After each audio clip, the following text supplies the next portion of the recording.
buckle up, folks. It's a 5-point lead for number 2 Indiana. This league, top to bottom, is just so fantastically competitive. So there was a combined 6 wins for these two programs against the AP Top 10. Warnock traveled. 59 points allowed per contest for their opponents, and they're doing it right now to a team like Iowa, who averages 88 to lead the country. Iowa has scored 80 points or more in 13 straight games, and you just have to think, Czinano has been quiet tonight, just 4 points on 2 of 4. For them to win this game, you almost feel like they have to get her going a little bit in the 4th as she draws a foul, and it goes against Holmes, and that is her 3rd. Warnock driving, Parrish the foul. That is 4 on Cindy Parrish. I mean, not to be shady, but I mean, that's just what the complexion of this game has presented tonight.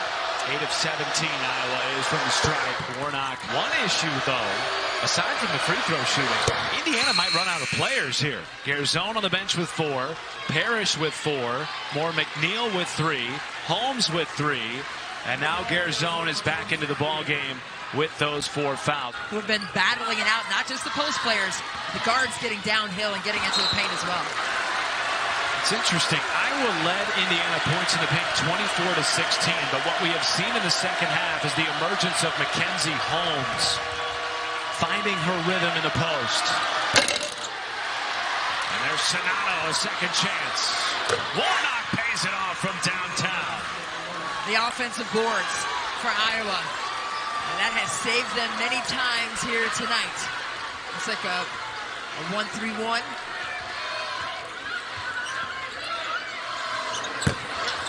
Holmes, second chance, you bet. 22 for Mackenzie Holmes. Her 9th 20-point game in Big Ten play. It's a 9-3 advantage on second chance points. Holmes picks it off and saves it to Garzon. Lisa Bluter looking for a travel. Garzon a 3. Yes!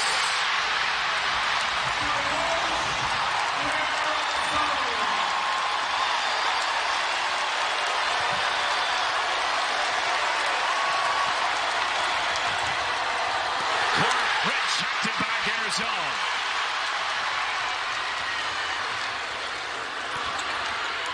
Berger fouled on the drive. And 2 shots coming for the 5th-year senior. After the foul, 2 shots coming for Berger. And she tied her left shoe up a little tighter, but she is as tough as nails. You see that wrap on her right knee. She missed those 8 games earlier this season after being injured over the Thanksgiving break. Czinano. 7-0 run for Indiana, their largest lead of the game at 7. And the ball tipped by Gabby Marshall out of the Iowa timeout. And the Hawkeyes get a stop here. Iowa still zoning, sticking with that, trying to contain the paint. Tipped away by Clark into the front court. And Clark stops the 7-0 Indiana run. Garzon with those 4 fouls didn't want to do anything. Berger, turnaround pure. Simply executed by Grace Berger against the zone. Offensive foul on Czinano, and that is her 4th. Iowa likes to mix up things defensively. We've seen player-to-player, man-to-man. That's what Lisa Bluter calls it, player-to-player. Great extra pass for McNeil, finds Garzon. Well, this crowd was up, this record crowd of over 13,000. Clark hesitates and drops it in. And one opportunity for Caitlin Clark. Mackenzie Holmes is arguing that she didn't touch Clark. There was a little bit of a body graze there, but now Holmes is on the bench with 4 fouls. That's a tough one for sure. So Czinano on the bench with 4 for Iowa. Holmes on the bench with 4 for Indiana. And it's 2 freshmen in the post now. Stuelke and Meister. Let them go to work. Let them fight for a touch. Garzon. Yes!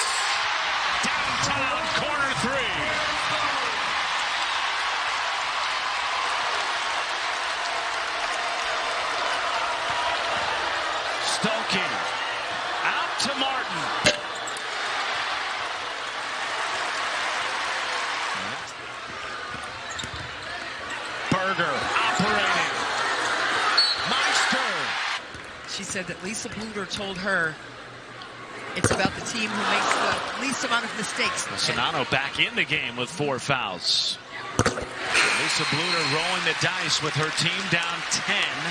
It's the largest deficit for either team in this game. And Holmes also on the floor with 4 fouls. Iowa has some work to do because Indiana has built up this fantastic 10-point lead.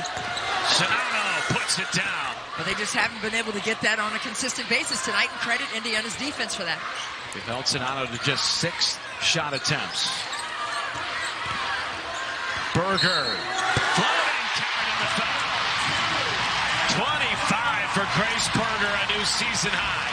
With the big body Ben's move down here, she knew she had the advantage with her strength and size. And Berger at the line for IU. They've been really good at the line tonight. Broadcaster Jinx. I was going to say it, but no, but Grace Berger, what a phenomenal game. Almost a double-double with those 9 rebounds, but she has really put IU on her back in this second half.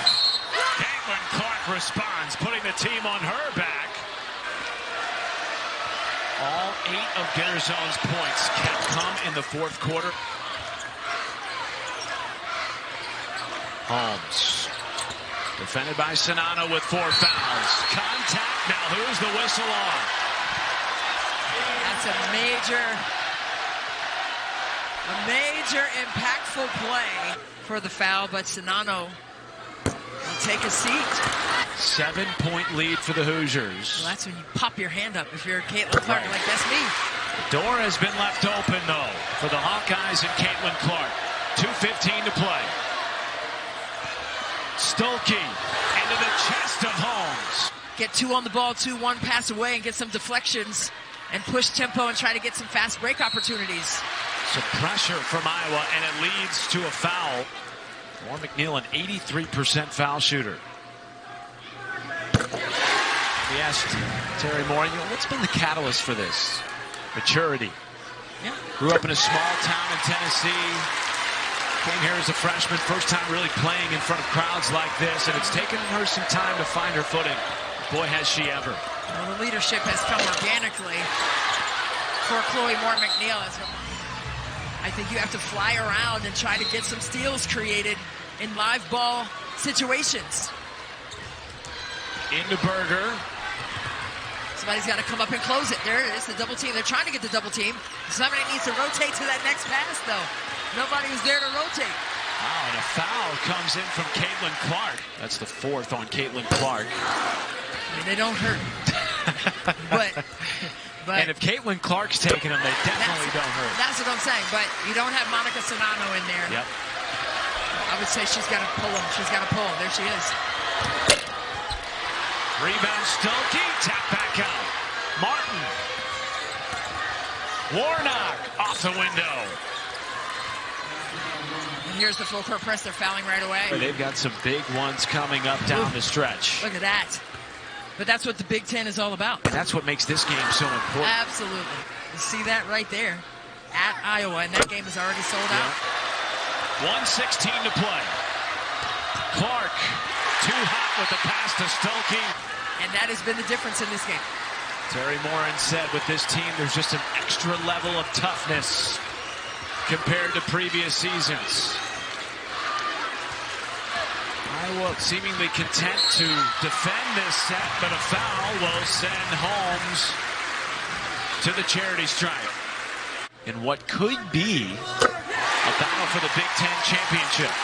Well, I mean, this game tonight felt like that. No doubt. All the implications of what March is going to be. But that just speaks volumes to what Terry Morin and her staff have built here in Bloomington. Less than a minute to play. Clark down to Stuelke, draws a foul. And she's really been in foul trouble all night. Stuelke at the line to shoot 2. She's 0 for 6 tonight.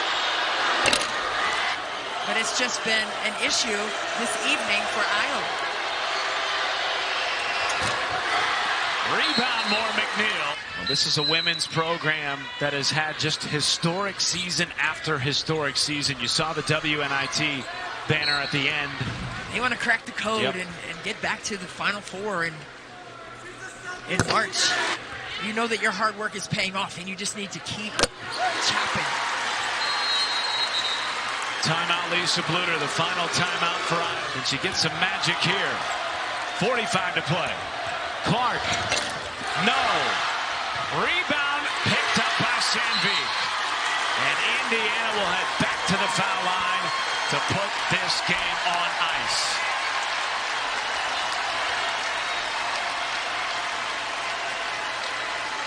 A record crowd, 13,064 on hand in Bloomington. They picked the right night to show out at Assembly Hall. Yeah, it was packed 2 hours ahead of this game. Fans trickling in. I saw probably a little 2-year-old girl with the candy stripe pants on. Oh, she was so cute. Start them young. And congratulations to you, my Thank friend, you. on the newborn son. My 2-year-old, hopefully for my wife's sake, is asleep right now. 87-76. Clark. Desperation time for Iowa. And a timeout taken by Terry Morin. Wanted this one Absolutely tonight.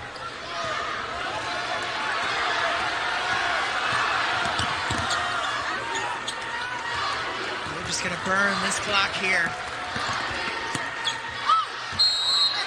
What a win for IU. Another top 10 win. It's their 4th of the season. They remain undefeated against top 25 teams at 7-0. And the Hoosiers are now 23-1, worthy of a top seed in the tournament at this point. And listen to this crowd, 13,064 in Bloomington. Just an amazing environment. This is big. That's why we say that all the time. I mean, the opportunity is big. The moment is big. And Indiana gets the W.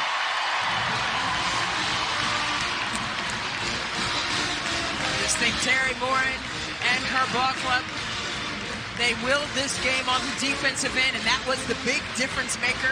They forced 18 turnovers for Iowa. They were able to score 14 points off of those. That? Come on. That's called the blender. Nice. Oh, that's called the blender. Wow. Wow. That microphone will call game.